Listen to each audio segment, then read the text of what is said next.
Bem-vindos a mais um programa Gestão de Negócios. A inflação sob controle e retomada da economia, queda na taxa Selic, que é a taxa básica de juros, mas tudo tem um mais.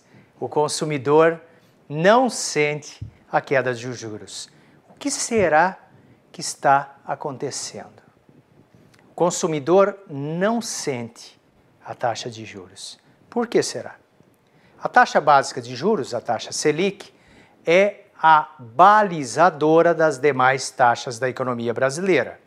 Mas lá na ponta, o consumidor final não vem presenciando uma redução no mesmo ritmo que a taxa Selic vem caindo. Aliás, desde que atingiu 14,25% ao ano, em julho de 2015, e permaneceu neste patamar por um ano, até julho de 2016, quando iniciou a queda.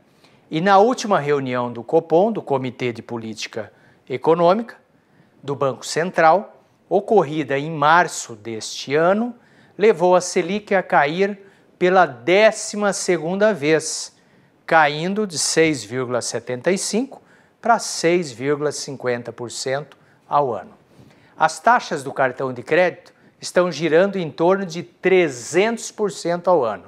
Isso mesmo, 300% ao ano. Tudo bem, que chegou a bater os 400% ao ano.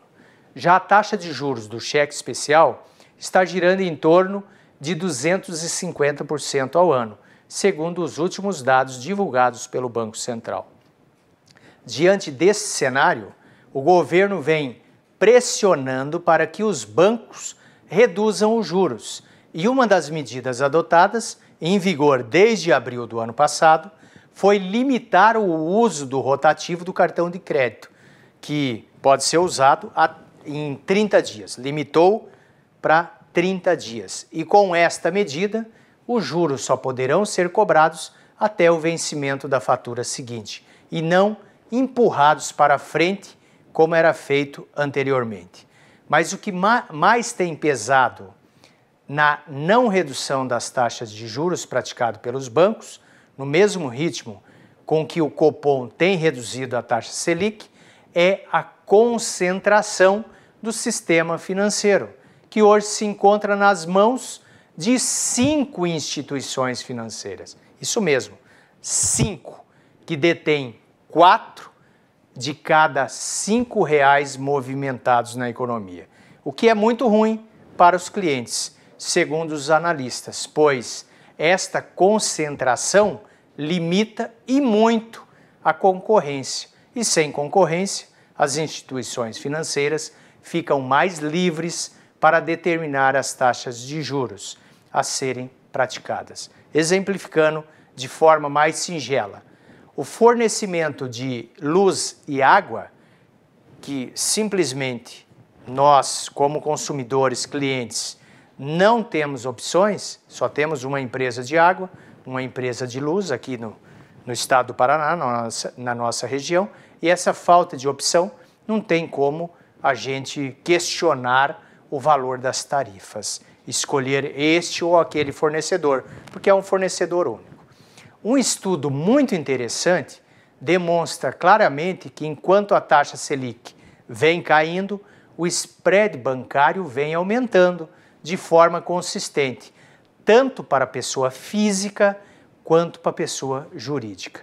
Spread alto, que é a diferença entre o custo de captação das instituições financeiras e a taxa de juros dos empréstimos, põe em risco a reação da economia, ou seja, a recuperação da atividade econômica, ao reduzir a efetividade da política monetária que vem fazendo, e muito bem, a sua parte na condução do controle da inflação e na redução da taxa Selic.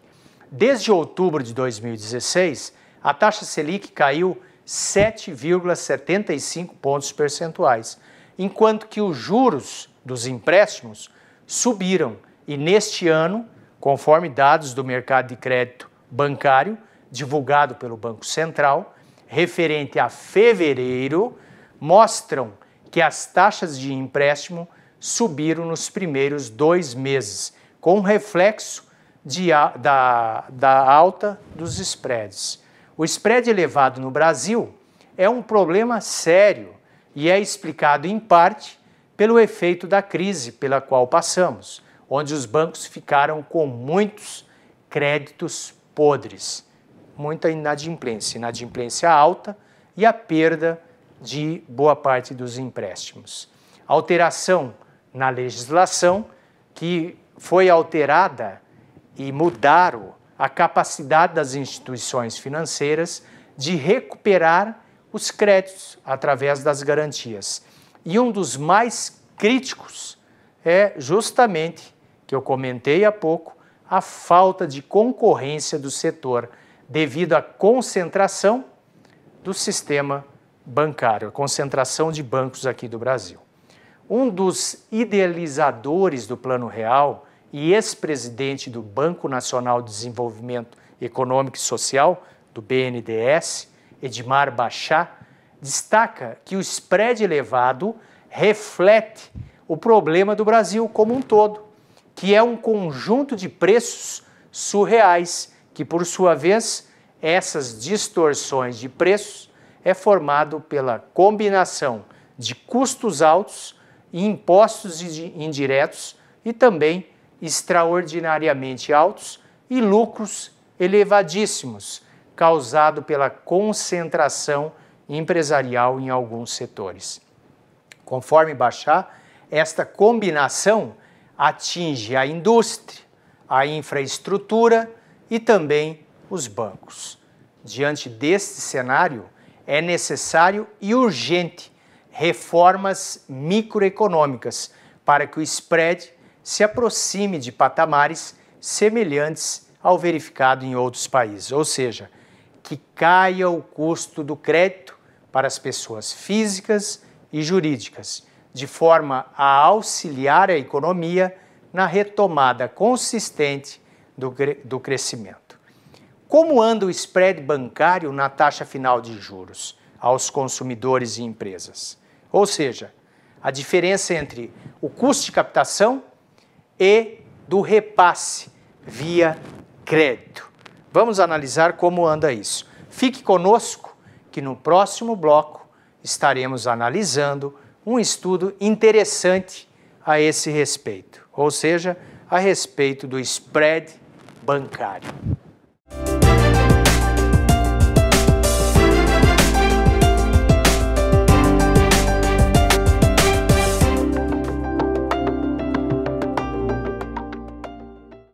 Era uma vez uma garrafa PET. Veio a reciclagem e a transformou em tecido, vassouras, madeira plástica e até casco de barco. Você tem um papel importante nessa história. Colocar os plásticos, papéis, vidros e metais no lixo seco, separados dos restos de alimentos e outros materiais orgânicos no lixo úmido.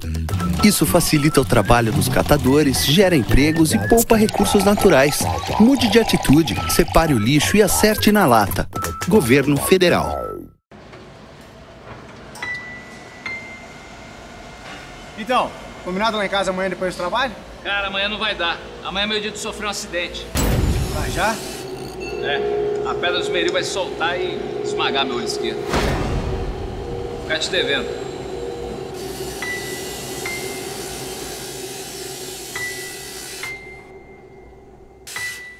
Programa Trabalho Seguro. A prevenção é o melhor caminho. Eu estou aqui para te apresentar a Unipar Social.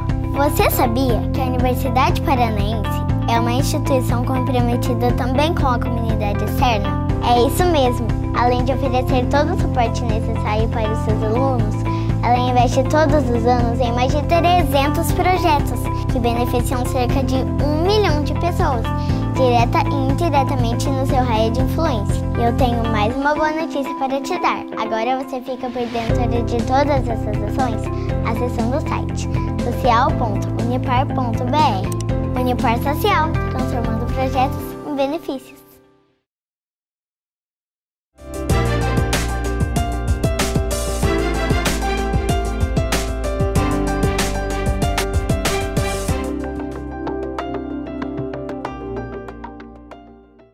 Qual é o peso do spread no juro final. E por que ele segue alto? Um estudo interessante, elaborado pelo economista e especialista em crédito Gilberto Borsa Júnior, mostrou que o peso do spread bancário tem aumentado significativamente nos últimos anos, incluindo o período do atual governo, que tem registrado a menor taxa básica de juros da história, ou seja, a taxa Selic. O economista Gilberto Borsa Júnior utilizou como base os números disponibilizados pelo Banco Central e montou uma série com a relação entre o spread e as taxas finais de crédito, tanto no segmento de pessoa física como jurídica.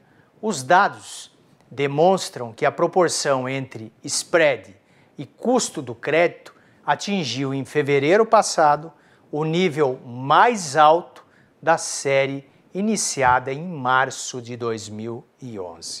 Então, olha que interessante, lembrando que a taxa Selic vem caindo de forma consistente, saiu do patamar de 14,25% e caiu para 6,5% nessa última reunião.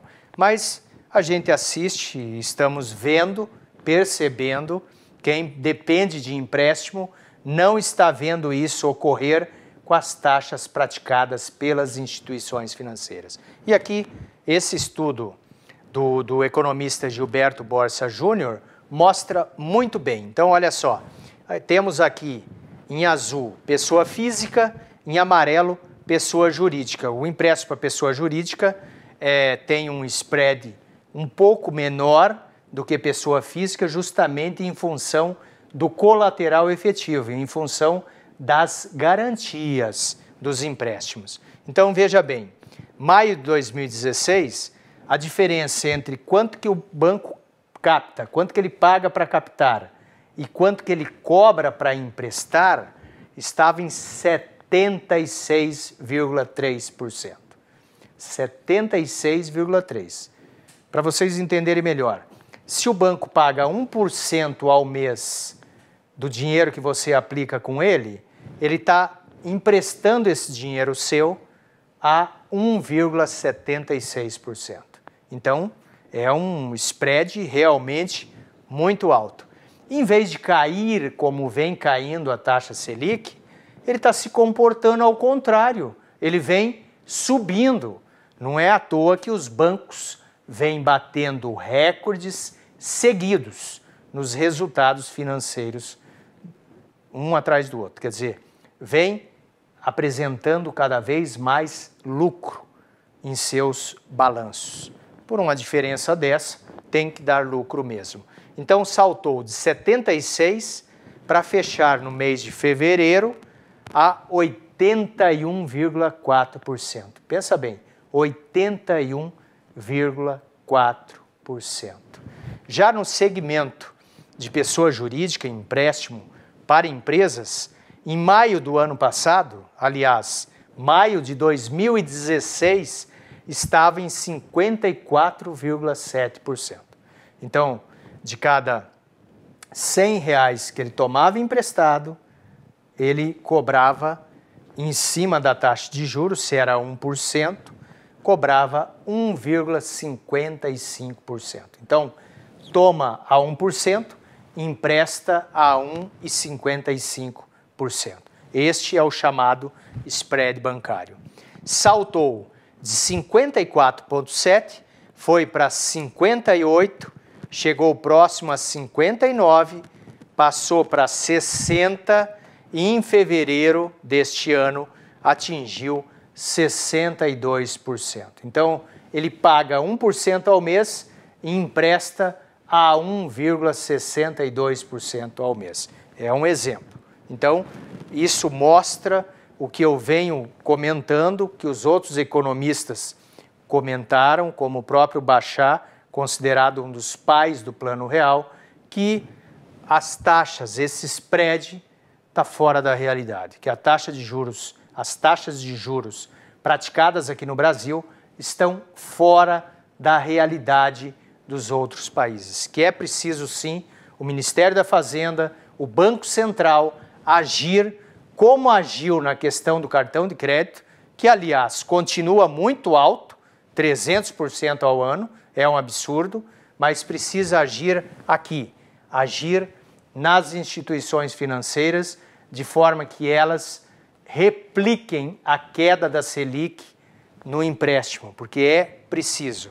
E quando eu junto os dois, junto todo, pessoa física e pessoas jurídicas, saltamos de 69% em maio de 2016 para quase 76% de spread bancário. É realmente um valor que chega a ser assustador, porque não temos mais os riscos que tínhamos antes para justificar esse spread tão alto. Então, mostra que é vontade de ganhar mais mesmo, ganhar muito mais, e explica o resultado dos balanços publicados trimestralmente pelas instituições financeiras.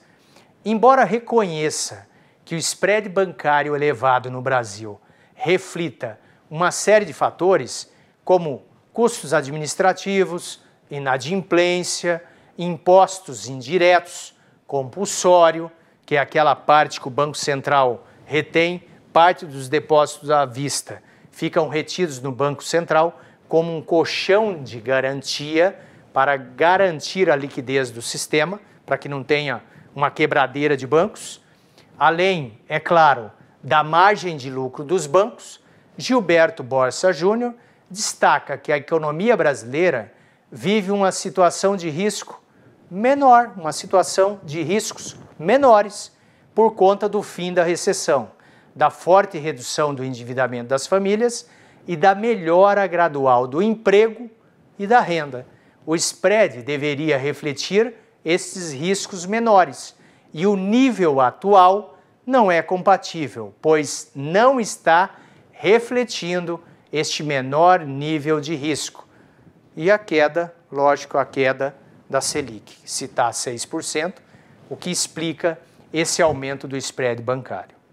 Além desses fatores que afetam o spread, a concentração do sistema financeiro, a concentração dos bancos, que não é admitida pelo governo, que fala que não há problema algum nesta concentração, temos o problema da falta de conhecimento da população quanto à questão do valor do dinheiro no tempo, que exige conhecimento de matemática, que infelizmente tem nos deixado envergonhado por estarmos entre os piores do mundo, conforme demonstrado pelo exame PISA, aplicado aos países membros da OCDE, que avalia o nível de conhecimento nas áreas de matemática, leitura e ciências. Significa dizer que a maioria dos brasileiros não entendem a questão que envolve os juros e acabam pagando 2 a 3 vezes mais do que o valor à vista do bem. E como sabemos, dinheiro não aceita desaforo. Precisamos educar as pessoas, como foi feito na implantação do Plano Real, para elas enfrentarem melhor, entenderem melhor as questões relativas aos juros e seu impacto no valor ao longo do tempo, para assim conseguirmos torná-los mais conscientes e exigentes quanto às taxas praticadas pelo mercado. O Banco Central faz a sua parte na tentativa de esclarecer à população a melhor maneira de lidar com o dinheiro, disponibilizando um site muito interessante sobre cidadania financeira. Então basta você entrar lá no Google, escrever cidadania financeira, você vai ser direcionado, aparecerá o link do Banco Central. Então, olha que interessante. Abre o link do Banco Central, mostrando, entre vários assuntos, olha só, nossa relação com o dinheiro, orçamento pessoal ou familiar, crédito e gestão de dívidas, consumo planejado e consciente, poupança e investimento, prevenção e proteção e o relacionamento com o sistema financeiro nacional. Tem vários cursos online, vale a pena parar, acessar o site para você compreender melhor a sua relação com o dinheiro. Por exemplo, nesse curso que eu dei print da tela quando eu entrei, está lá o curso de gestão de finanças pessoais. É um curso online, de uma forma simples, para você entender melhor a questão das finanças pessoais. Nesse site também, você pode ter acesso a uma série de materiais educativos, esclarecendo, por exemplo, estou endividado, o que devo fazer? Quero me planejar financeiramente melhor. Como me planejar melhor? Quero aprender a poupar e investir. Muitos falam, mas eu ganho tão pouco. Mas pegue, por exemplo, R$100 por mês, economize. Quanto que isso vai dar durante um ano? R$1.200. Com R$100 não dá para fazer muita coisa, mas com R$1.200 a conversa é diferente.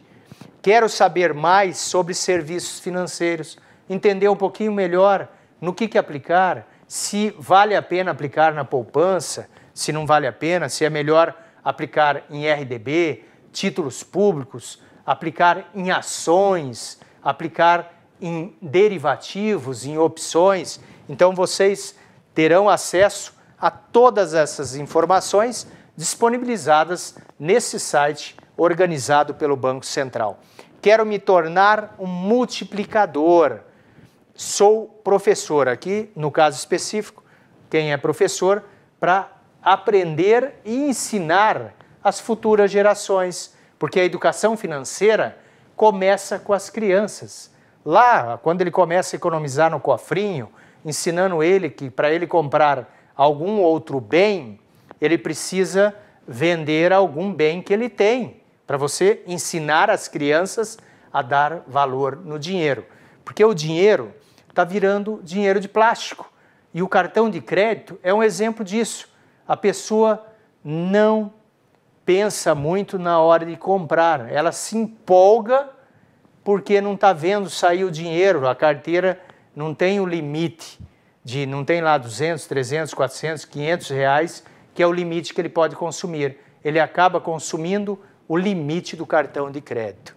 E lá dentro eu tenho eu e o meu dinheiro, perfil cidadão, tem vários vídeos animados sobre portabilidade de crédito, empréstimo consignado, poupança, inclusão financeira, informação de interesse do cidadão no site do Banco Central. Então, além de tudo isso, ainda tem uma calculadora do cidadão, que faz cálculos simples em situação do dia a dia, sobre investimento, financiamento, empréstimo, correção de valores e cartão de crédito. E uma biblioteca com muito material disponível para você investir em você. Volto a dizer, dinheiro não aceita desaforo. E muitos questionamentos. Você já parou para pensar o que passa pela sua cabeça ao tomar uma decisão que envolve o uso do dinheiro? Financiar um imóvel ou pagar aluguel? Comprar um carro ou usar o táxi, usar o Uber? Então, é uma série de questionamentos que são respondidos para melhorar a relação de você com o seu dinheiro. Perguntas simples como comprar à vista ou parcelado, com juro ou sem juro, comprar ou não comprar. É aquela velha história, é uma decisão subjetiva. Se você não tem o dinheiro e quer comprar, tudo bem, você compra, se você tiver crédito, e vai pagar o juro. Agora, se você economizar para comprar à vista, você vai comprar e pedir desconto. Você irá ganhar os juros. E dinheiro não aceita desaforo. Administre ele cada vez melhor. Então, esse site, Cidadania Financeira, olha lá, www.cidadaniafinanceira.bcb.gov.br, de Banco Central do Brasil.gov.br. Tira um tempinho, vai lá, dê uma olhada, chame os seus filhos, os seus familiares para acessar. É um site muito interessante e muito agradável de se navegar, mas principalmente porque você estará investindo em você, sabendo como melhor lidar com o dinheiro. Que os indicadores da economia continuem apresentando melhoria, de forma a tornar esta recuperação econômica consistente e robusta, para recolocar o Brasil onde ele merece estar e que tenhamos uma população consciente e que saiba dar o verdadeiro valor à educação, pois somente assim conseguiremos crescer de forma sustentável. Enfim, é o que precisamos e esperamos. Termina aqui nosso programa Gestão de Negócio.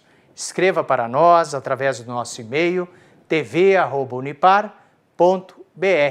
Encaminhe suas sugestões de programa, seus questionamentos, suas dúvidas e, por que não, também as suas críticas, para assim fazermos um programa cada vez melhor. Muito obrigado pela sua audiência.